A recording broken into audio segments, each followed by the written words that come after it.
Welcome. So we're exploring the second crisis of Isaiah's ministry, which is the confrontation between King Hezekiah of Judah and King Sennacherib of Assyria. So let's bring up the map and review why this confrontation took place.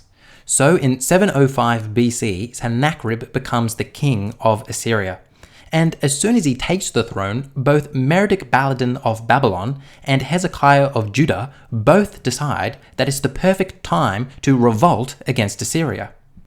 Sennacherib, in response, first heads down to Babylon and defeats Merodach-Baladan, and then he heads west to go deal with Hezekiah. And this is where our confrontation between Sennacherib and Hezekiah takes place, and we read about it in Isaiah chapters 36 to 39. In chapter 36, verse 1, we read, quote, "In the 14th year of King Hezekiah, King Sennacherib of Assyria came against all the fortified cities of Judah and captured them." End quote. So this verse tells us that Sennacherib doesn't at first directly attack Hezekiah in Jerusalem. Rather, before attacking Jerusalem, he attacks other fortified cities in Judah. And one of these cities is Lachish, which is a city southwest of Jerusalem, as you can see. And in fact, we know that Sennacherib destroyed Lachish not because the Bible tells us, but rather Sennacherib himself tells us. For you see, we have found reliefs which depict the Assyrian attack upon Lachish. These reliefs once decorated Sennacherib's palace at Nineveh and can now be found in the British Museum in London. The reliefs were discovered in about 1850 by Austin Henry Layard. Layard writes in 1853, quote, "Here therefore was the actual picture of the taking of Lachish, the city as we know from the Bible, besieged by Sennacherib when he sent his generals to demand tribute of Hezekiah." End quote. And as you can see, these reliefs depict Assyrian soldiers attacking Lachish with spears, rocks with slings, and bows and arrows. And then once entering Lachish, we have images of the Assyrians inflicting horrible torture upon the Judeans, for example tearing them apart and impaling them. One of the images portrays Sennacherib seated upon a throne with the following inscription beside him, quote, "Sennacherib, the mighty king, king of the country of Assyria, sitting on the throne of judgment before the city of Lachish. I give permission for its slaughter." End quote. Furthermore, excavations of Lachish have revealed slings and stones used by the Assyrians, as well as an Assyrian siege ramp. So we just have a wealth of archaeological evidence for the Assyrian siege of Lachish.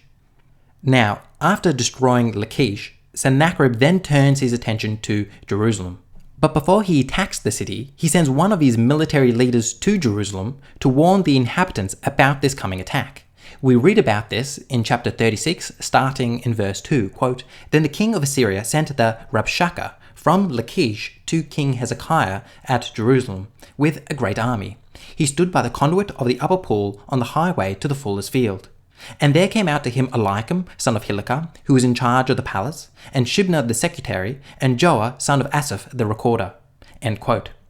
So in these verses, we are introduced to the Rabshakeh, which is a title of an Assyrian military leader. And the Rabshakeh is sent to Jerusalem to warn the city about this coming Assyrian attack. And the people who go out and meet the Rabshakeh are Eliakim, Shibna, and Joah, who are all high-ranking officials in Hezekiah's government. So Hezekiah's officials go and meet the Assyrian military leader to hear about this impending attack upon Jerusalem. Now, the way in which the Rabshakeh warns the Judeans about this coming attack can only be described in one way, and that is trash talk. Now, I do like to keep things scholarly on this channel, but there simply isn't any other way to describe it. So let's now read a few excerpts to get a flavour of the Rabshakeh's warning to Jerusalem. And I'm actually going to be reading from the NLT, which, while it does lack the precision of other translations, it really does make up for it by really capturing the tone and character of the text. So let's start in verse 4. Quote, "Then the Assyrians' king's chief of staff told them to give this message to Hezekiah. This is what the great king of Assyria says. What are you trusting in that makes you so confident? Do you think that mere words can substitute for military skill and strength? Who are you counting on that you have rebelled against me? On Egypt? If you lean on Egypt, it will be like a reed that splinters beneath your weight and pierces your hand. Pharaoh, the king of Egypt, is completely unreliable.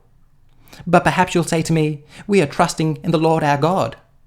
But isn't he the one who was insulted by Hezekiah? Didn't Hezekiah tear down his shrines and altars and make everyone in Judah and Jerusalem worship only at the altar here in Jerusalem? I'll tell you what, strike a bargain with my master, the king of Assyria. I will give you 2,000 horses, if you can find that many men to ride on them. With your tiny army, how can you think of challenging even the weakest contingent of my master's troops, even with the help of Egypt's chariots and charioteers? What's more, do you think we have invaded your land without the Lord's direction? The Lord himself told us, attack this land and destroy it. End quote. In another section of this text, the Rabshakeh continues hurling insults at the Judeans. In verse 18 we read, "Don't let Hezekiah mislead you by saying, 'The Lord will rescue us.' Have the gods of any other nations ever saved their people from the king of Assyria? What happened to the gods of Hamath and Arpad? What about the gods of Seraphim? Did any god rescue Samaria from my power? What god of any nation has been able to save its people from my power? So what makes you think that the Lord can rescue Jerusalem from me?" End quote. After the Rabshakeh finishes warning the Judeans about the coming attack, he returns to Sennacherib, who's now in the city of Libnah. And it is at Libnah that we read that the king of Ethiopia becomes involved in this crisis. So let's now read all of that, which is in verses 8 to 9. Quote, "The Assyrian chief of staff left Jerusalem and went to consult the king of Assyria, who had left Lachish and was attacking Libnah. Soon afterward, King Sennacherib received word that King Taharka of Ethiopia was leading an army to fight against him." End quote. So let's stop here for a moment and discuss this King Taharka of Ethiopia. The NLT translates it as Ethiopia, but other translations will refer to it as Cush. And we know that Cush is a country below Egypt. So the text tells us that the king of Cush comes to the aid of the Judeans. Now, it's very important that we know what's going on in Cush and Egypt at this time. Because during this time period, Cush has taken control of Egypt, which means we have African pharaohs. And we know that Pharaoh Taharka was one of these African pharaohs. Taharka is not just mentioned in the biblical text, he's also mentioned in Egyptian records, and we actually have many artifacts of him. So this Taharka, who ruled over both Cush and Egypt, came to the aid of Hezekiah in an attempt to repel the Assyrian attack. Now, when Sennacherib sees Taharka coming to help Hezekiah, he becomes infuriated, and he sends this letter to Hezekiah. Quote, "Before leaving to meet the attack, he sent messengers back to Hezekiah in Jerusalem with this message. This message is for King Hezekiah of Judah. Don't let your God, in whom you trust, deceive you with promises that Jerusalem will not be captured by the king of Assyria. You know perfectly well what the kings of Assyria have done wherever they have gone. They have completely destroyed everyone who stood in their way. Why should you be any different?" After Hezekiah received the letter from the messengers and read it, he went up to the Lord's temple and spread it out before the Lord. And Hezekiah prayed this prayer before the Lord. End quote. Hezekiah then proceeds to deliver a heartfelt and faithful prayer for God's protection of Jerusalem. When the prophet Isaiah hears Hezekiah's prayer to God, Isaiah announces that because Hezekiah has been faithful, God will protect Jerusalem. Isaiah proclaims in verse 33, quote, "And this is what the Lord says about the king of Assyria. His armies will not enter Jerusalem. They will not even shoot an arrow at it. They will not march outside its gates with their shields, nor build banks of earth against its walls. The king will return to his own country by the same road on which he came. He will not enter this city, says the Lord. For my own honor and for the sake of my servant David, I will defend this city and protect it." End quote. So now the question is, how is God going to protect his city? And we read about this in verses 36 to 37. Quote, "That night the angel of the Lord went out to the Assyrian camp and killed 185,000 Assyrian soldiers. When the surviving Assyrians woke up the next morning, they found corpses everywhere. Then King Sennacherib of Assyria broke camp and returned to his own country. He went home to his capital of Nineveh and stayed there." End quote. So there you have it. God saves his city by a miracle. An angel comes from heaven and kills 185,000 Assyrian soldiers outside the walls of Jerusalem. So according to the Bible, which obviously represents a Jewish perspective, a miracle stopped the Assyrian invasion of Jerusalem. Now, what are we to think about such a miraculous claim? Should we believe it, or should we be doubtful? What we would really love in this situation is some more information on the event from different perspectives to truly understand what took place. And in fact, for this crisis, we actually do have independent reporting of the event from different perspectives. So not only do we have the biblical account in Isaiah, which gives us the Jewish perspective, but we also have an account from King Sennacherib himself, who left behind a prism which recounts all his military campaigns and includes his siege upon Jerusalem. So this prism provides us with an Assyrian perspective on the event.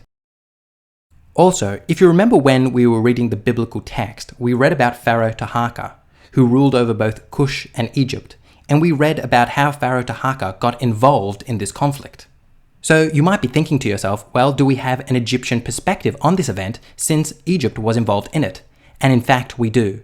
Herodotus provides us with an account of this event, which he tells us he got from the Egyptians. Thus, Herodotus provides us with an Egyptian perspective of this account.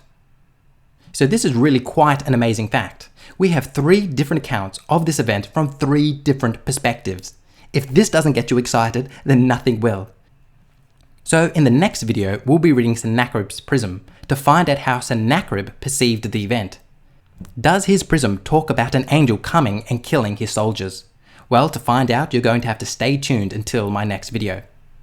So thank you so much for watching this video. If you've enjoyed it, it would really help me out if you hit the like button and left some feedback in the comment section below. Also subscribe to the channel and click the bell icon so you'll be notified when I release my next video. Thank you again, and as always, I'll see you in the next one.